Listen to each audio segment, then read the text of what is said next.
I'm Jeff Hunt. He's Bill Thorpe. Who's the real domestic terrorist? Hey, don't all of you say me at once. It's not fair.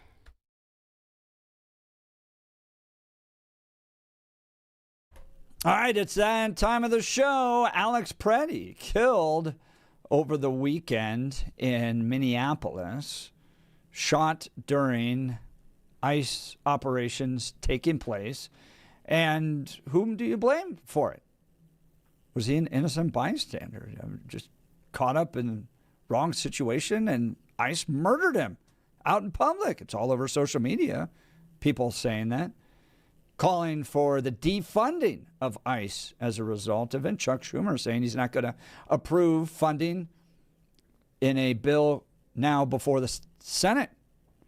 Or do you hold these protesters and Tim Walz and the mayor of Minneapolis accountable for fomenting this? To me, the most clear argument in all of this, Mr. Thorpe, is that it's just not happening everywhere else. It's not like the only ICE operations that are taking place are in Minneapolis. In fact, you have more ICE operations taking place in Florida and Texas. Things seem to be going just fine. That to me is the clearest argument that what is taking place in Minneapolis is driven by these sanctuary policies and the whipping up of the fomenting of people directly interfering with ICE operations. These aren't protests. I know protests. I attend protests all the time. These are not protests. These are interference. They're playing stupid games. They're getting killed in the midst of it. And this is driven by the governor of Minnesota and the mayor of Minneapolis. Your thoughts, sir? Yeah, the issue for me is we were told by the administration that it was a riot that was taking place when the gentleman was shot over the weekend. Not a riot. There's nothing inside any video that's been released that shows riots happening. So I understand that you're saying, hey, this is only happening and it's out of control in Minneapolis, yet it seems that the administration is drawing conclusions that are not held up based on facts, based on your observations. That wasn't a riot going on, nor was the person that was shot, Mr. Peretti, over the weekend, an aggressor. There's no time that you can see in the video in which he was aggressively approaching ICE, as was outlined by the administration. The administration said that he was brandishing a weapon and threatening them.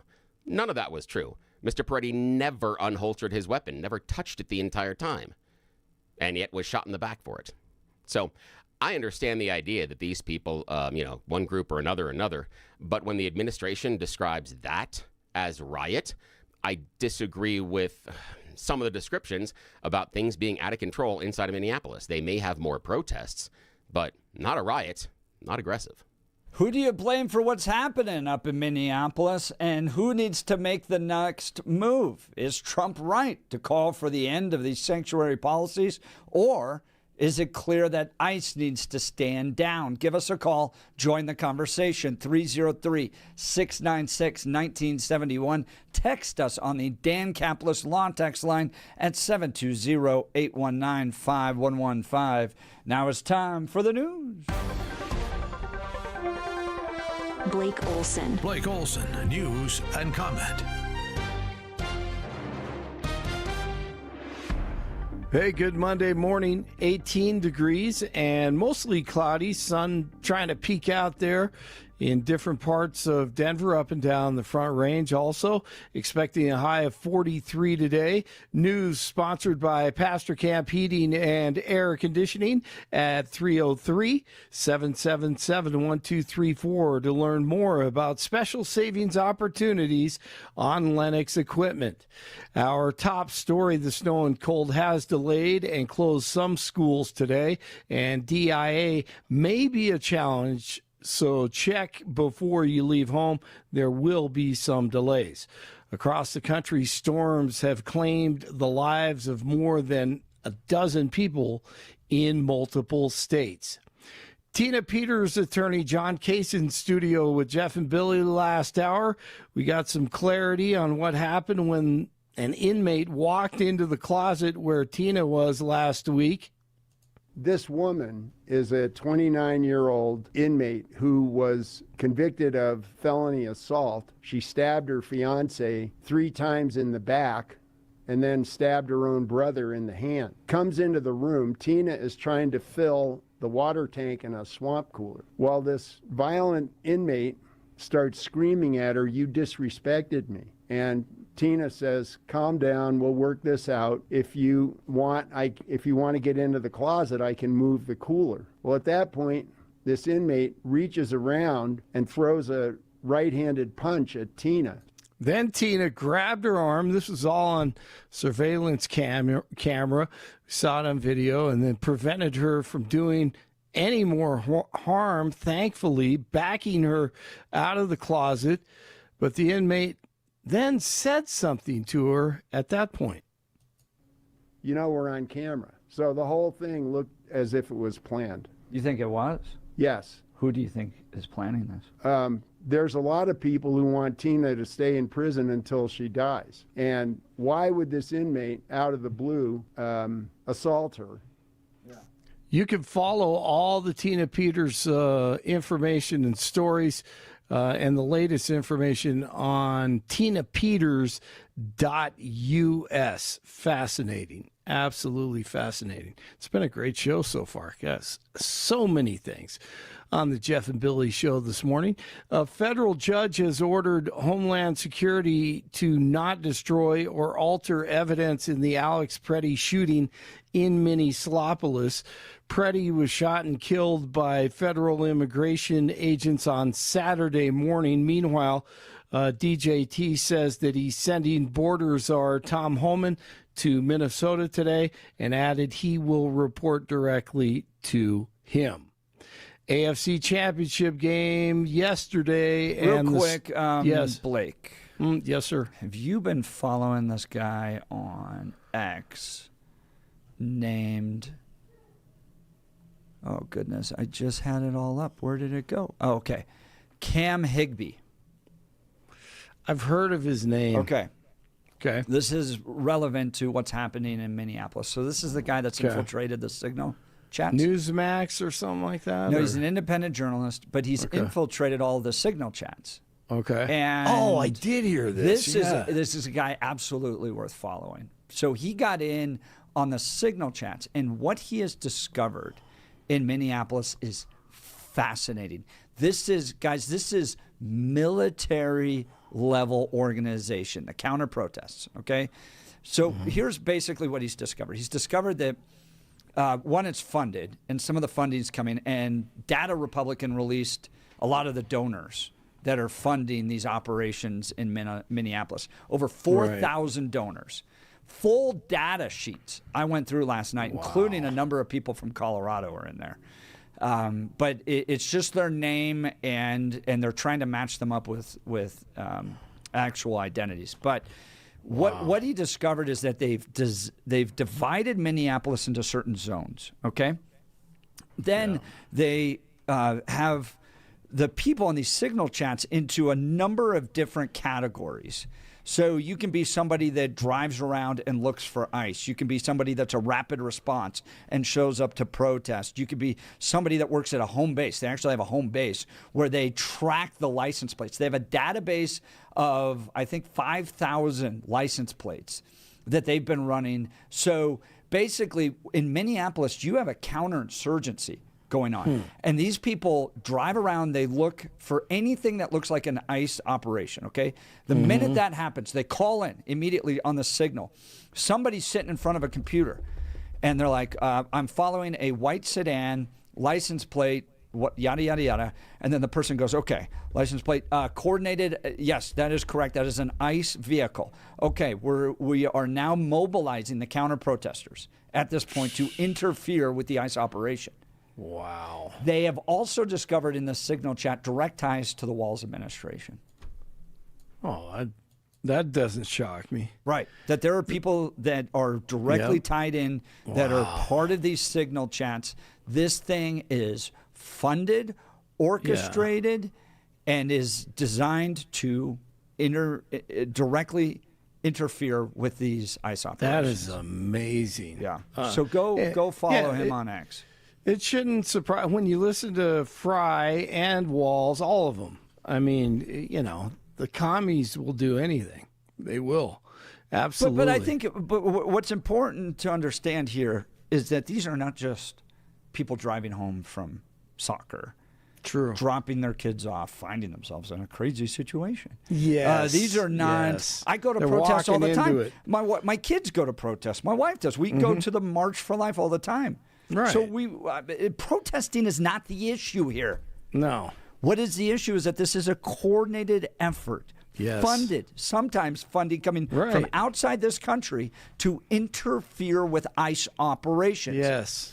And the idea that you can do this staged. in any other capacity, the idea that you could interfere with, let's say, drug busts happening, right? Like ICE or a DEA goes to, now I'm going to interfere with that. I'm driving around notifying people of DEA license plates. Correct. You cannot do this in any other capacity, and yet they think they can get away with it. And then when somebody dies, as tragic as it is, they're shocked. Oh, it's terrible what's happening out there. Absolutely. You're talking about how much, a couple blocks, 6 blocks, 4 blocks, right? You're talking about a small area. No. This is the entire city of Minneapolis. Entire city is broken into zones. Wow. They have zones, coordinated zones. Wow. Happening in these. This is an insurgency, guys. That is amazing. Yep, and like you said earlier, Cam Higbee. Sorry. Okay, Higbee. Like you said earlier, it's amazing how we're not hearing these stories in Texas and other places. I mean, there are ICE operations going on there. It just kind of proves your point. You know what's happening. It's Minnesota, and you know the politics. AFC Championship game, the Storm arrived in the second half. It was all about keeping your footing, holding on to the football, taking time off the clock, one of the huge plays of the game. 1:57 to go. The Patriots have the ball. The Broncos down 10-7, 3rd and 6 for the Pats, and the Broncos defense needed to stop Drake May. No safety deep. Oh, here he goes. He can try to beat him with his legs. As Ellis runs after him, and May got there. Drake May outraces the defender. That was such a huge run. First down by the quarterback. Couple plays that may have been the difference. Of course, the Broncos go for it in the second quarter on 4th and 1 from the Patriots 14 instead of kicking the field goal. But this is the play that really hurt the Broncos right here in the second. Instead of eating the ball and taking a sack, Jarrett Stidham tried to make a play here and lost the ball in the first half. Backing up. Oh, the ball comes out. Is that a fumble? Is that a live ball? It's picked up by the Patriots. And that is a touchdown for Ponder if they call it a fumble. Wasn't a touchdown, but it led to one. Jarrett Stidham after the game. So without Bo Nix, he steps up, plays pretty well. Did a nice job, but just not enough against the Patriots. Obviously, I can't put our team in a bad position like that. I was trying to throw it away to TB. He was in the area, and the pressure. He just got up on me real fast, and I was just trying to get rid of it. And like I said, I can't put the ball in the, in a position like that. So that was completely on me. All right, Bo Nix will be back next season, and Stidham hopefully will be their backup. It's a good little quarterback tandem there. Who's their opponent? Done a great job. Third down here over the middle. Cooper Kupp. It's in. Touchdown Seahawks. Patriots' opponent will be the Seahawks, 31-27 over the Rams in the NFC Championship game in Seattle. Sam Darnold, 346 yards, 3 touchdowns. Deion Sanders' bodyguard says that Coach Prime gets about 5 death threats a day. Michael Rhodes on YouTube told players to, quote, be mindful of who they let into the team facilities. Sanders says in the same video that, quote, "We get death threats all the time. Why? I'm a black man making it happen, making things move, making it all happen." I'll say this. SEC coaches, white or black in the SEC, they probably get 20 death threats a day if the program loses more than 2 games a season. And I don't remember the 3 black coaches at CU prior to Coach Prime getting death threats all the time. So it may have more to do than just that, Coach Prime. But death threats are horrible, obviously. Don't want that. Nuggets and Grizzlies postponed because of the ice and the snow. Avs over the Maple Leafs 4-1. 14 in Castle Rock, 16 in Lakewood, 18 in Denver. You're waking up with Jeff and Billy. It is Monday. Blake Olson, News Talk 710 KNUS. Although we'll start the day very cold, Arctic air is going to retreat today to the east, so this will allow temperatures to moderate. Temperatures will end up making the low 40s today, partly cloudy, brisk winds. That'll cause a little bit of blowing snow early. Fair tonight, not as cold, but chilly, teens and 20s. Partly cloudy, mid to upper 40s Tuesday, 40s to near 50 on Wednesday. Little bit colder as they're sideswiped by a cold front heading on into Thursday and Friday. Meteorologist Don Day in the 710 KNUS Weather Center.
All right, what needs to happen in Minneapolis? Trump doubling down, as he usually does. Here's a post he had on Truth Social. During the 4 years of crooked Joe Biden and Democrats' failed leadership, tens of millions of illegal alien criminals poured into our country, including hundreds of thousands of convicted murderers, rapists, kidnappers, drug dealers, and terrorists. I won the election in a historic landslide. Republicans win majorities in both houses and the Senate, in large part because we pledged to seal the border, which we've done, and launched the largest mass deportation of illegal alien criminals in American history. This deportation effort is underway, and in Republican-led cities and states, these operations are going peacefully and smoothly because local law enforcement officers are allowed to work with their federal counterparts. For example, in the 5 Republican-run states of Texas, Georgia, Florida, Tennessee, and Louisiana, ICE has arrested 150,000 criminal illegal aliens over the past year with zero protests, riots, or chaos. Why? Because local police and ICE are cooperating and working together. Meanwhile, Democrat-run cities and states are refusing to cooperate with ICE, and they're actually encouraging left-wing agitators to unlawfully obstruct their operations to arrest the worst of the worst people.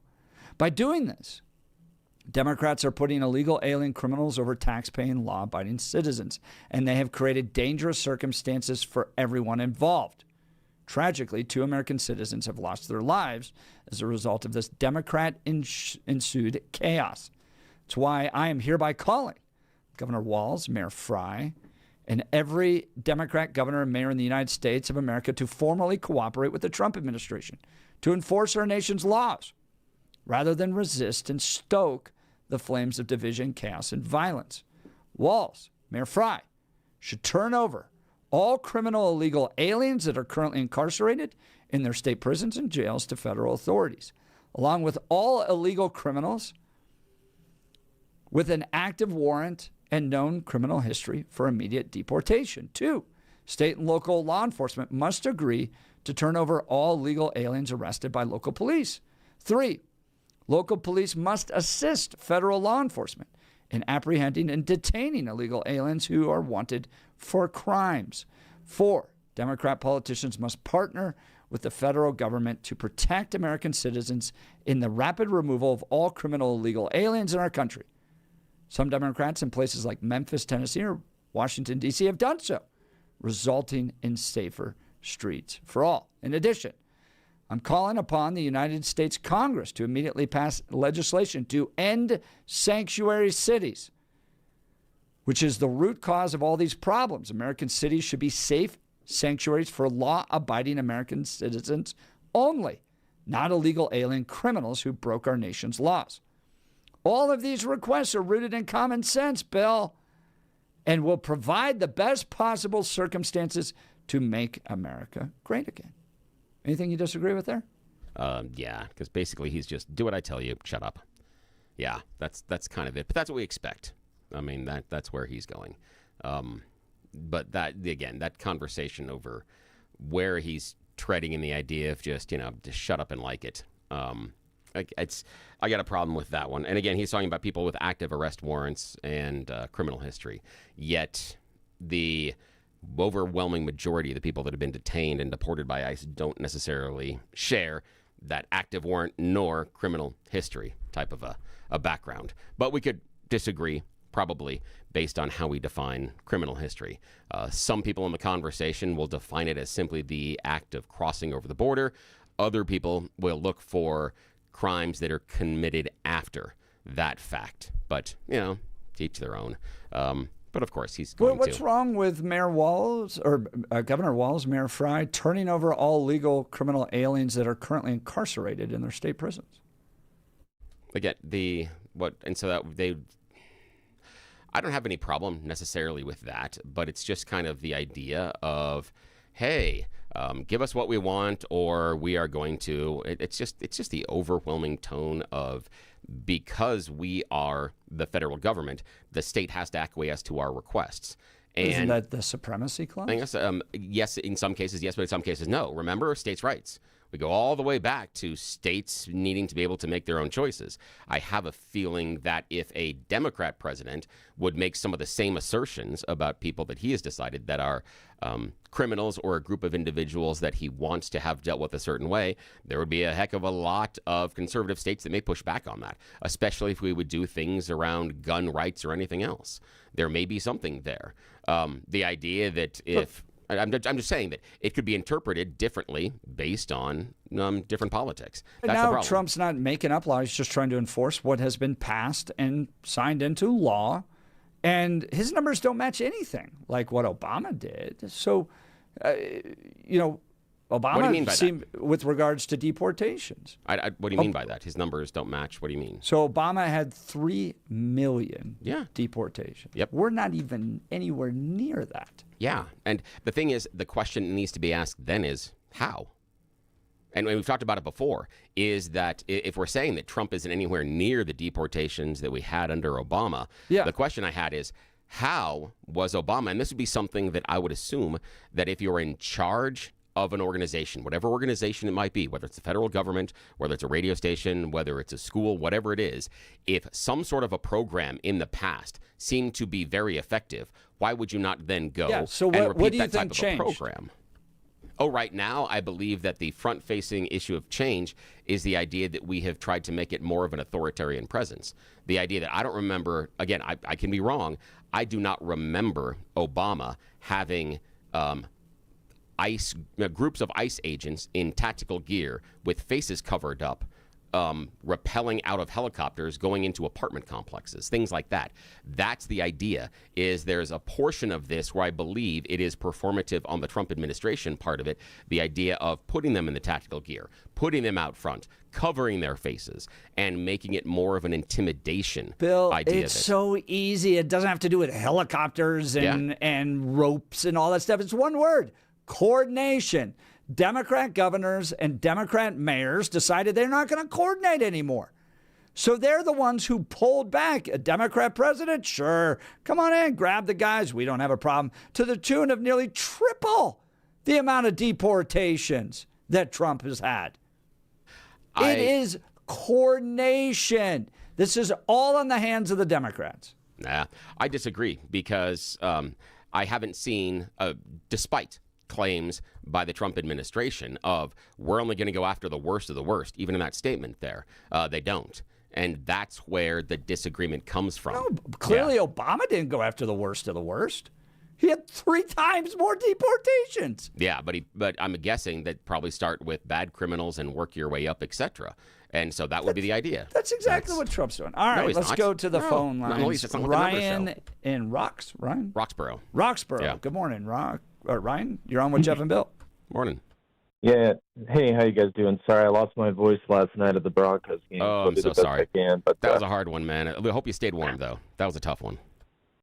I did. I bought a heated vest, and that helped a lot. But, brilliant. Good job. Yeah. Anyway, I just want to point out that, multiple ICE detainment centers have been shot up within the last year. Dozens of ICE car rammings have occurred.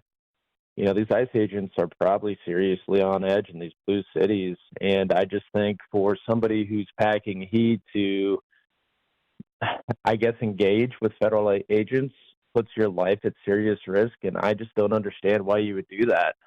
Well, Ryan, talk to me about the engagement. What was the engagement that Alex Peretti did that caused those agents to view him as a threat? He was blocking traffic, was he not? And trying to disrupt an ICE operation?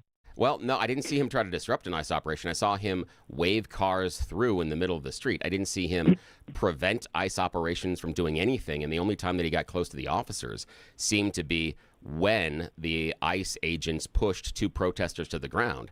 And it was after the second push on another individual that, based on the video, he appears to go over and check. ICE officers grabbed him for the first time when his back was to them. So where is he a threat in the video that you saw? To me, it looked like that ICE officer was approaching him before he turned his back. So he got their attention somehow, right? And I think that there was a huge commotion in the area. ICE was on alert. They were trying to conduct an operation. And nonetheless, at least if I was packing heat, if I had a concealed carry license, there's no way I would ever imagine walking up on a federal agent ever in a million years with a gun on my waist. But I just wouldn't do it. Hang on a sec. I've been told for decades by the Second Amendment supporters that those individuals who carry legally and have a concealed carry permit are the most responsible, most trustworthy people with a gun. In fact, they're oftentimes referred to as that good guy with a gun that is supposed to be present anytime anything gets off the chain in public.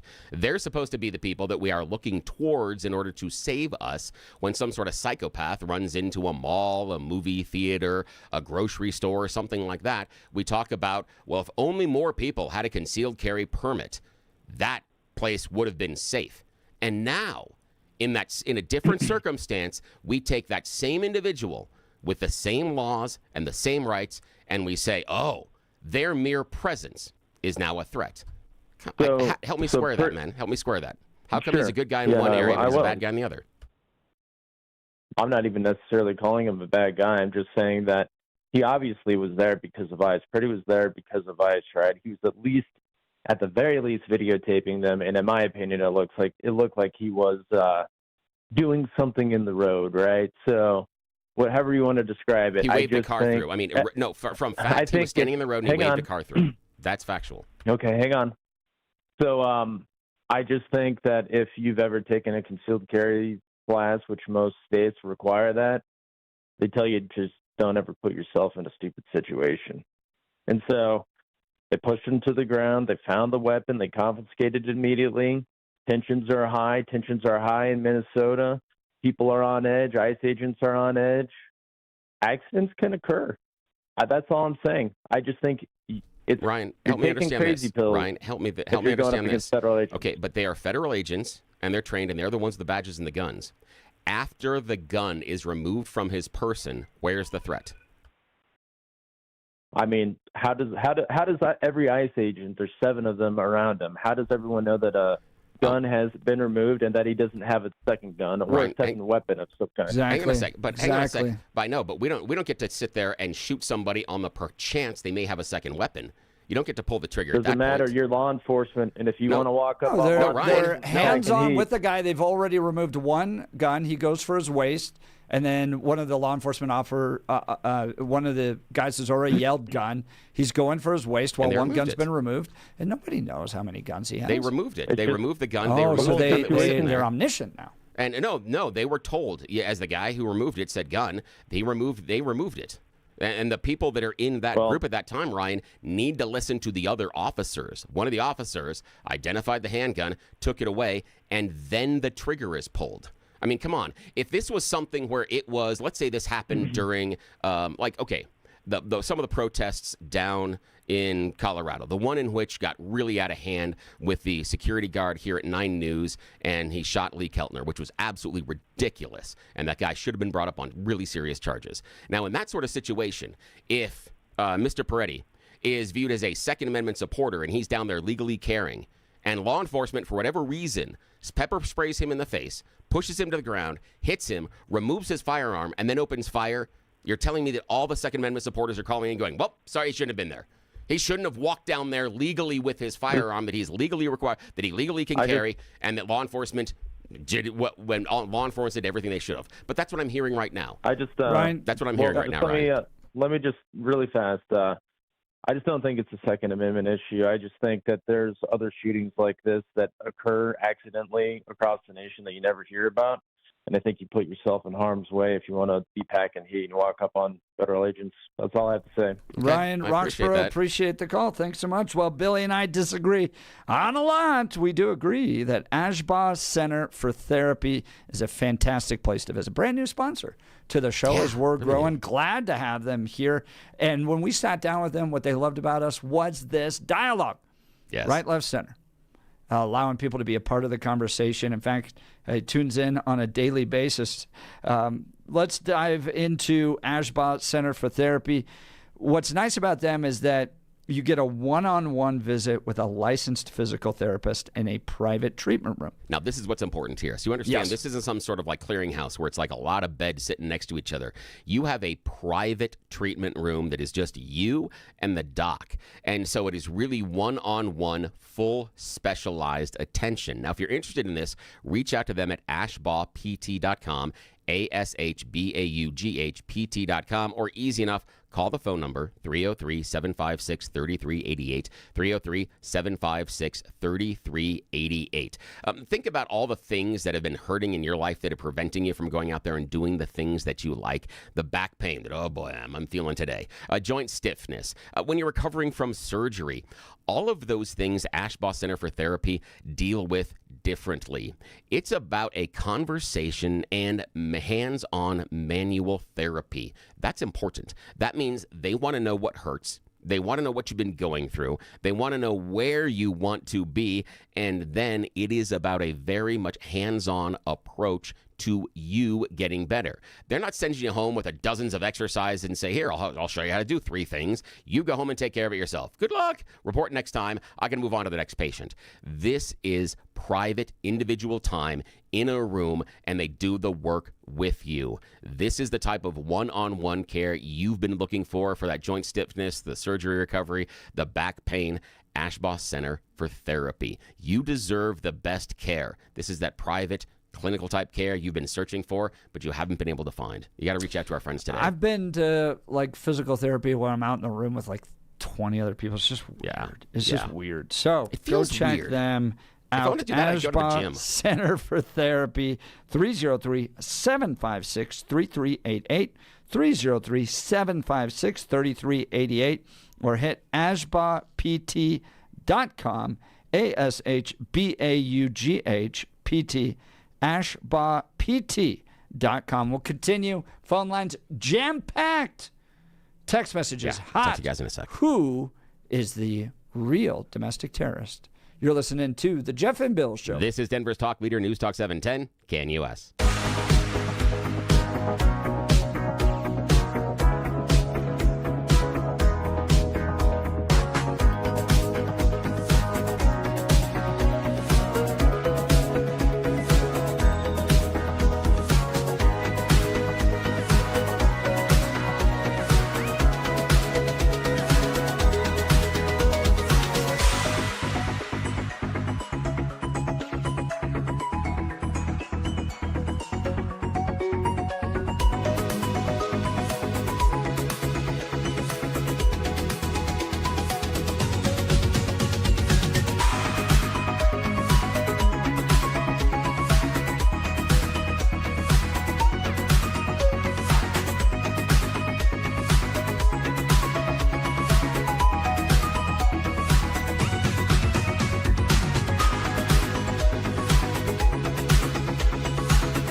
Welcome back to the Jeff and Bill Show.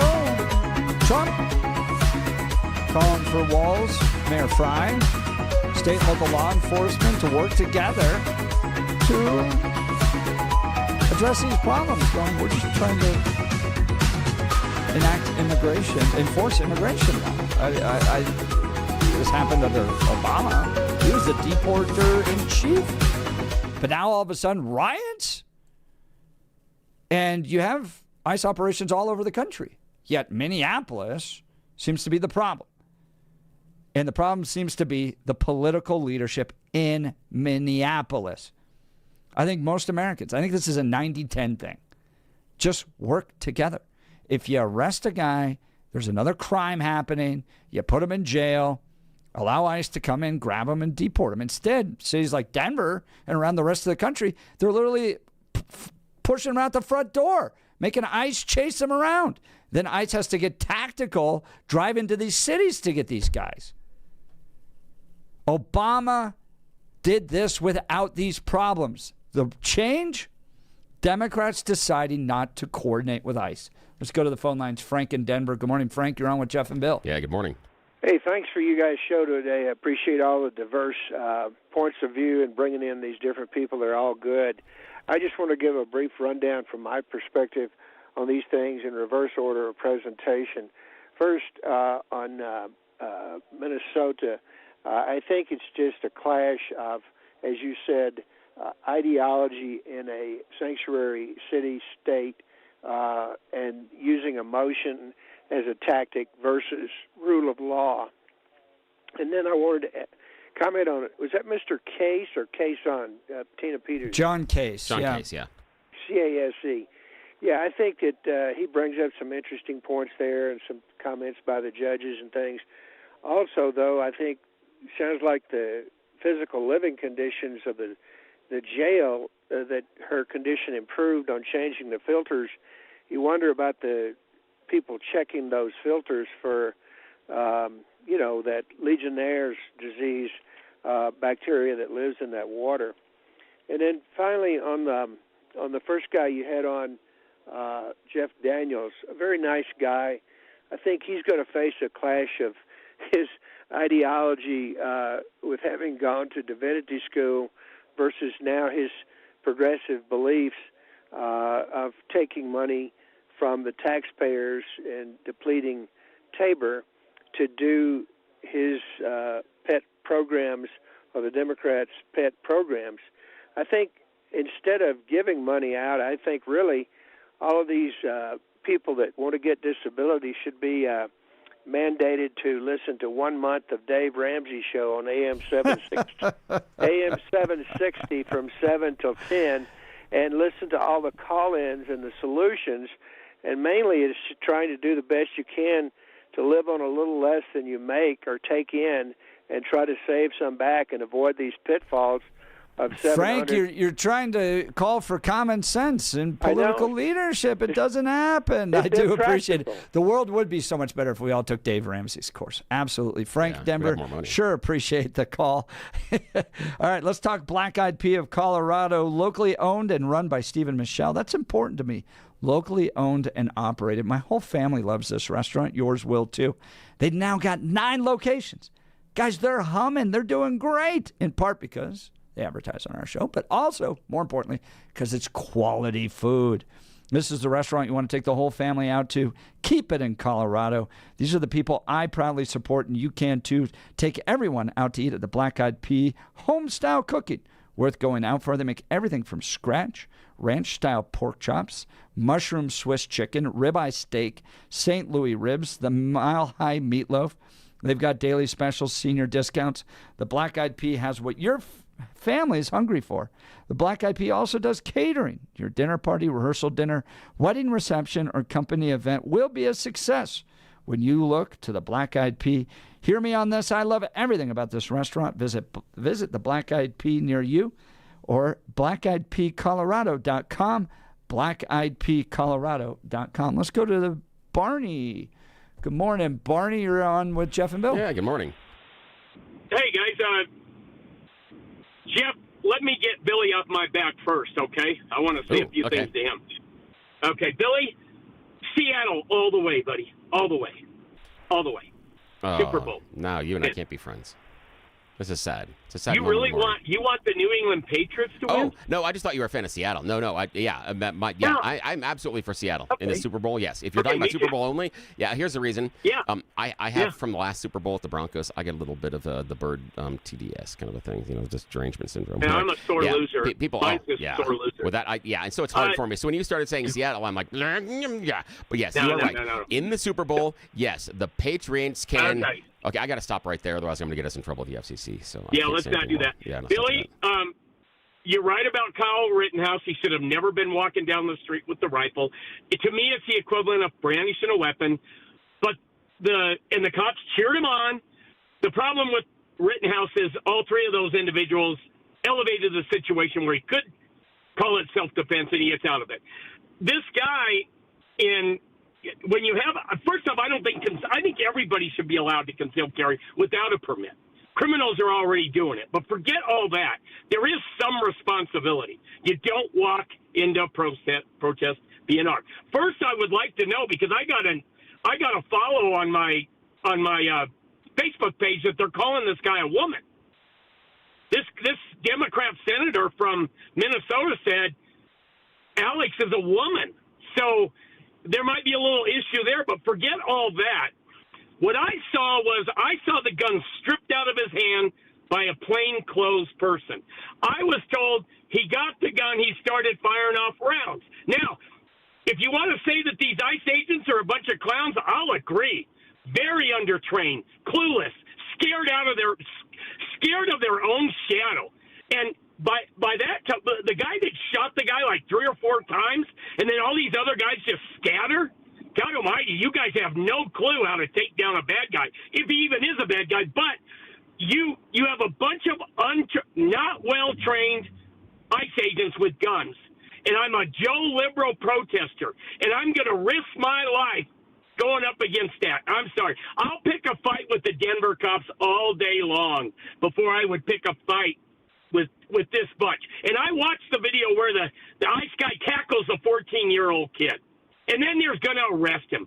This is not this incident. It's another incident. There are some really bad looks for ICE out there right now.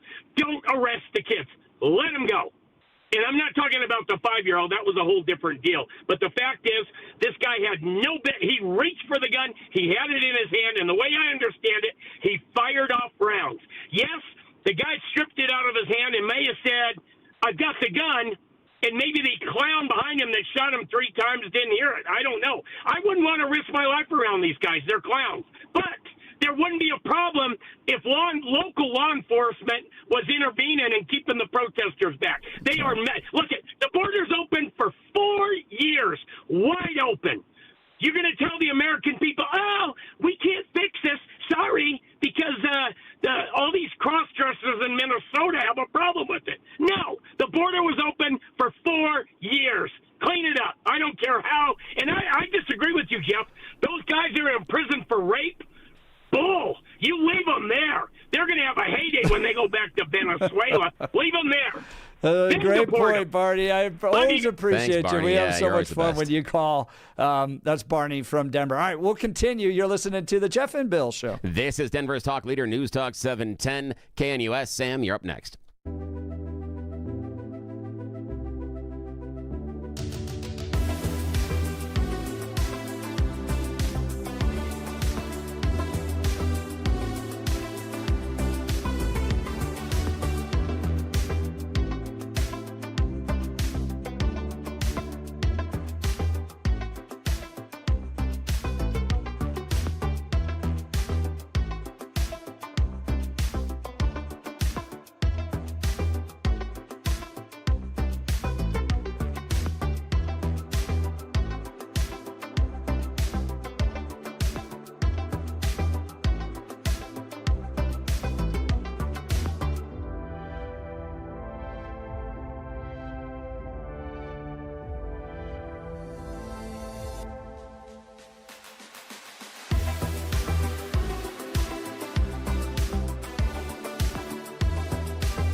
Welcome back to the Jeff and Bill Show. What needs to change? Let's see. Clinton had some comments about what happened in Minneapolis. I'll allow my web browser to pull this up here real quick. My statement on the horrible scenes playing out in Minneapolis and across America. Bill Clinton writing, in recent weeks, we've watched horrible scenes play out in Minneapolis and other communities that I never thought would take place in America. People, including children, have been seized from their homes. Apparently he wants them to stay there. So take the parents, leave the kids. Workplaces and the street by masked federal agents. Peaceful protesters and citizens exercising their constitutional right to observe and document law enforcement have been arrested, beaten, tear gassed, and most searingly, in the cases of Renee Good and Alex Preddy, shot and killed. They're just peaceful protesters exercising their constitutional rights to observe. That's all they're doing, observing. All of this is unacceptable and should have been avoided. Yes, if we just cooperated with ICE. Oh, but that's not what he says. To make matters even worse, at every turn, the people in charge have lied to us, told us not to believe what we've seen with our own eyes, and pushed increasingly aggressive and antagonistic tactics. It sounds like, when I first read this, I was like, is he describing the protesters? Increasingly aggressive and antagonistic tactics, including impeding investigations by local authorities. Over the course of a lifetime, we face only a few moments where the decisions we make and the actions we take will shape our history for years to come. This is one of them. Is he reflecting on the invasions of the Branch Davidians? If we give our freedoms away after 250 years, we might never get them back. It's up to all of us who believe in the promise of American democracy to stand up, speak out, and show that our nation still belongs to we, the people.